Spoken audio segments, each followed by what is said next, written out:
Hello.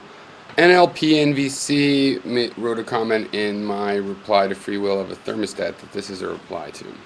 Every human being has the same universal needs: learning, choice, community, health, ellipsis. Everything we do is done to meet some need. In this way, we are determined. We are always free to choose our strategy for meeting any of these needs. In this way, we are free. In your opinion, is this in conflict with determinism? No, and in fact, it is required by a free will that we have needs, as far as I can tell, materially, just empirically. When conference report says let's replace a thermostat with a free will, I assume that that free will is going to have to involve a system of needs and appetites and survival. That's why I say it's all based on survival.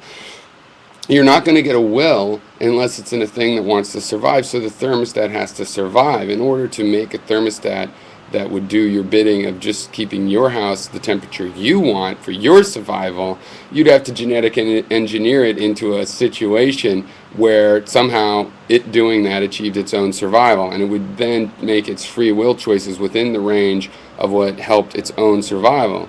And I believe if you put that down to slavery, a total trick where its survival was not actually helped, like let's say you cloned the thing, so its survival was not at all really related to its reproductive success, then I think you'd have a difficult time ever having a thermostat that behaved regularly. They would evolve and they would have all of these characteristics we see in creatures with will, because the will involves, evolving.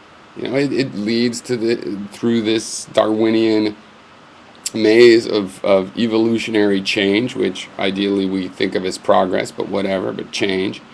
So you can't think of this fixed thermostat has always done what it's going to do now and either works well or not, but that's what it does. That's not how living things with will operate. They have to have their own needs and desires. And so that's required for there to be an expression of will. But again, see, I'm taking a non-dualist approach. Everybody's saying, oh, we're the products of this environment, and therefore we are our environment. I am the material that makes up my liver and all my most immediate environment. Okay, I affect the environment that is around me, that also seems to be not just me, but I'm in it. I'm mixed into it. And we are these urges that we're a product of. No, and I would say our behavior is a product of it. And that's why our behavior is not actually us. It's closely related. It's the closest thing we have as evidence for what we really are, is our behavior. As thinking things. But we're still something else. We are those urges. We are that stuff.